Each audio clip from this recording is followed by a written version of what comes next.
So here is a collection of assorted problems on the product and the quotient rule.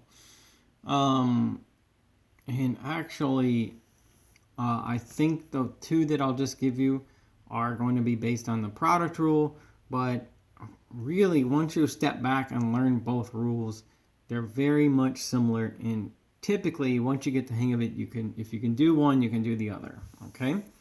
But these are assorted problems. Both problems will appear very much different, but they'll depend on my case on knowing the product rule each time, and maybe some more things. Okay.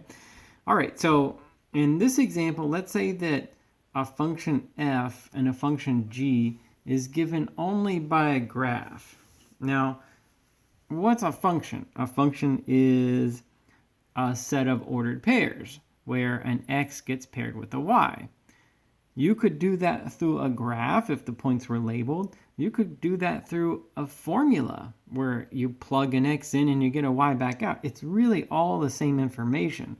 It's just that the way this one is given is it says, well, I don't, at least the function, the formula for the function g of x is not given, all right? We do know that, for example, in the function g, if you plug 10 in for x, you get 11 for y. And if you plug 6 in for x, you get 4 for y. And same thing with f, like there's no equation or anything given for it. But if I put 10 for x, I get 6 for y. And so it's the same kind of information that you would have if you had these formulas or equations or whatever you want to call them. Okay? All right. Now, so let's say this. Suppose there's this function y, and I'll call it y2. All right? Because I don't want to get it mixed up with these y's. Actually, I know most people aren't going to care about this kind of thing, but let's say we shouldn't use y for different things. So I'll say that's function y1 is the function f of x, y2 is g of x, and y3 is f of x times g of x, okay? Can you calculate y3 prime at x is equal to 10? Okay. Now, even though we may have some questions and some concerns about these graphs and the way the information is given and how there could possibly be enough information to answer the question, can we agree that if this function here is f times g, then at the very least to find its derivative, we're going to need to use the product rule. We could probably agree about that. So let's start there. Y3 prime is going to be, what was the product rule? For some function that's f times g, it was going to be f prime x times g of x plus g prime x times f of x. So that's obviously not the final answer to our question, but it's a step in the right direction, because to find the derivative of this, given that this function is in fact a product of two other functions, then we would have to use the product rule, okay? Now, suppose that I say, all right, well, we're supposed to evaluate not just the derivative, but the derivative at the value of x is equal to 10. So that means what is the derivative going to be if you put 10 for x? All right, well, you see all of these are function of x, so we'll get f prime 10, g of 10, all right, plus g prime 10 times f of 10. All right, some of this stuff I know already, and then some of it I don't, and I'll have to figure out. Like, say like g of 10, what does that mean? That means in the function g of x, if you put 10 for x, what do you get for y? Another way to summarize the information given in that ordered pair at that point is to say that g of 10 is equal to 11. It's no different than saying when x is 10, y is 11. Or in the function, when you plug 10 in, you get 11 back out. Okay, so I know g of 10. All right, so I got that one.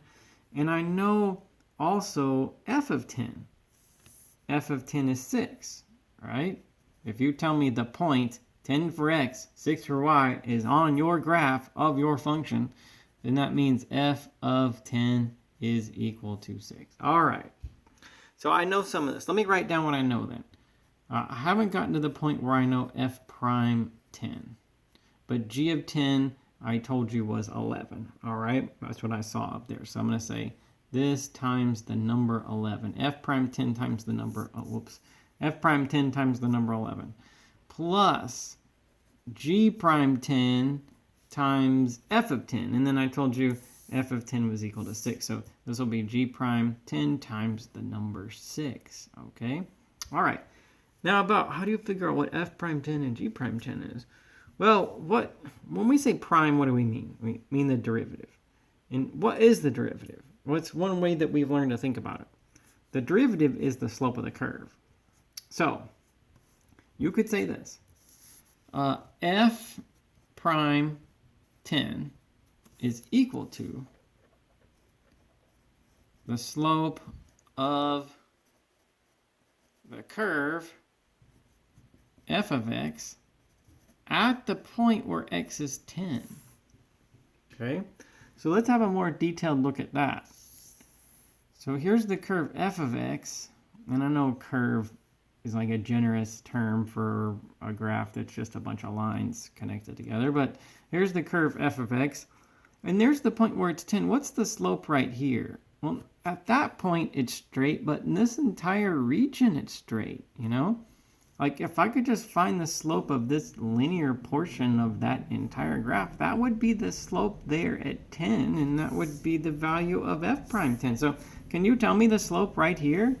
Wouldn't it be the slope of the line that goes through 6 for x, 5 for y, and 10 for x, and 6 for y? That would be f prime 10.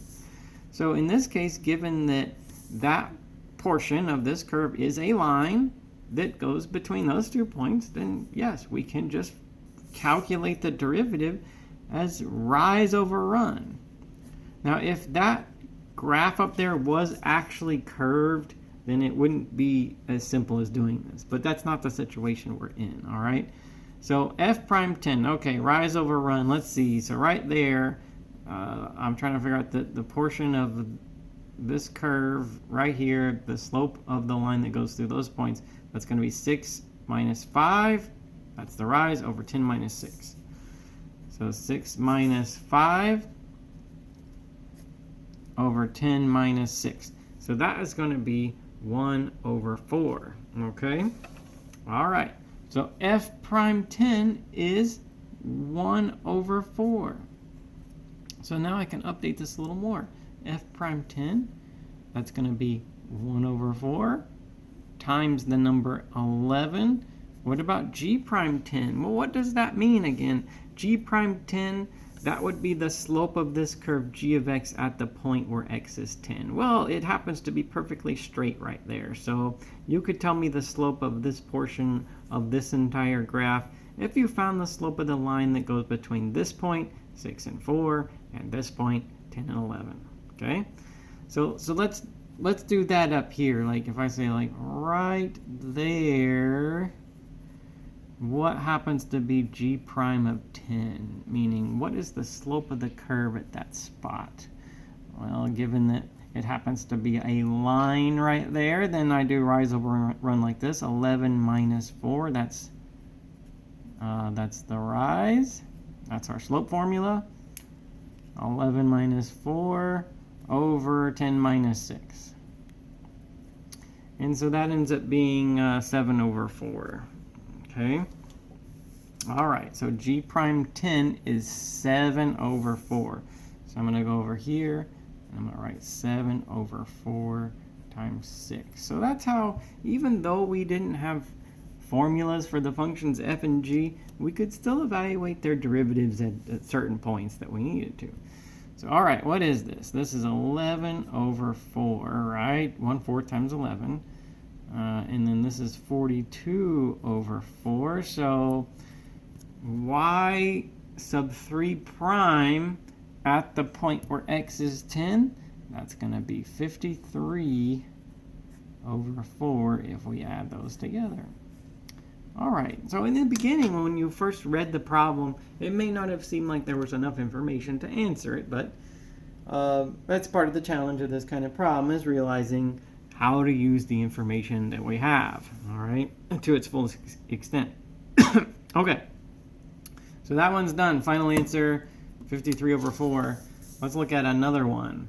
I wanted to do a problem where it says find y double prime, the second derivative. And later in the course, we'll go into some detail about why you bother to find things like the second derivative. But for now, I wanted it to be a way that we could become familiar with it and practice our rules a little bit. So I give you this function, y is a squared x sine x plus b. And I say that a and b are constants. You don't know what they are, but they're constants. So, this could be like 49 x sine x plus 10 or something like that. So when you do this problem, you need to treat a squared and b like they're constants. Now, beyond that, y double prime is just the derivative of the derivative. You find y prime, and you take the derivative of that, and you get y double prime. All right? And that's what I'll say about it at this point. So let's do this. Let's find y prime. Okay? So here's how I would do that. First of all, like a is a constant, right? And I remember this rule that I have told you about several times recently, but that if you're trying to find the derivative of something of the form a constant times a function of x, then, or whatever the variable is, like a constant times a function of t or x, or it doesn't matter, but you carry that constant, that coefficient down, and multiply it times the derivative of this function. So that, when I have a squared x sine x, then I'm going to use the product rule for the x sine x. Okay? But the a squared, that's just the constant coefficient sitting in front of it. It's just going to get carried down. So I'll say a squared. All right, I'm going to carry that down. And I'm going to multiply it times the derivative of x sine x. Okay? What is the derivative of x sine x? That's what goes here. Well, to do that, you use the product rule. So I'm seeing this as function f times function g. All right, so here it goes. F prime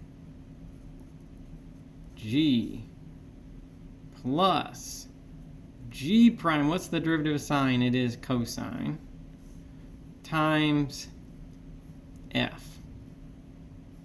All right. So that's my constant coefficient, a squared, and then all of this is the derivative of x sine x. So remember, it's that constant times the derivative of whatever that thing was that you started with. So I need to put this in parentheses, given that that derivative expanded to have more than one term. I multiply that constant times all of it. Okay, now what about that plus? What do you do with the plus? We carry that down. And then next we write the derivative of this thing b here. Well, what's b? B is a constant. Well, what's the derivative of a constant all by itself? That would be 0. All right. So, okay, this is what I get for y prime. Let me do a little bit of cleaning up. I'm gonna say this is a squared, and then that's gonna be just sine x. I got that 1, but I'm just gonna say sine x. Okay, and then over here I'm gonna put that as a coefficient in front of the cosine. So x cosine x. Okay. All right. So here's what I have now. Now at this point, I could multiply the a squared through there. But given that I want the second derivative, how about like this? I can see this function as a constant a squared times this function right here. So it's like I got a constant times a function. Maybe that function is more or less complicated in different examples, but it's like that. So here's what I see that I need to do. A squared, like I carry that down. And then in here is going to be the derivative of, this whole thing, right? That's what this rule would say to do to handle it. Okay, so here goes. We'll do that. So a squared. Now, what's the derivative of sine x plus x cosine x? Okay, well, first, the derivative of sine x is cosine x. And then we carry down this plus. What's the derivative of x times cosine x? Well, for that we use the product rule, right? It's a product, x times cosine x. So here's the product rule. F prime g plus g prime. What's the derivative of cosine? It's minus sine. That's something I had told you earlier. So minus sine, so g prime times f. So there is the derivative of that, but I would say that this part of it is the product rule applied to that. Okay, all right. So let's see, what could we do with this? Cosine x plus cos, I got two of those. Let's add them together. A squared 2 cosine x. Here, that's going to make a subtraction for us. And again, I'll write this as the coefficient. I'll say x sine x. Okay. So there you go. We got it then. We could leave it like this. Nothing wrong with that. Some people may feel inclined to multiply all this through. So, okay, if you did that, 2a squared cosine x minus a squared x sine x, that's just as good. You know, I've been, as we've done these problems, asked for reasonable simplifications. I think both of those are reasonably simplified from where we came from. But that's y double prime. The second derivative is just the derivative of the first derivative. You probably use the same rules. All the rules are going to be the same no matter what problem you're doing and in what stage you're doing it.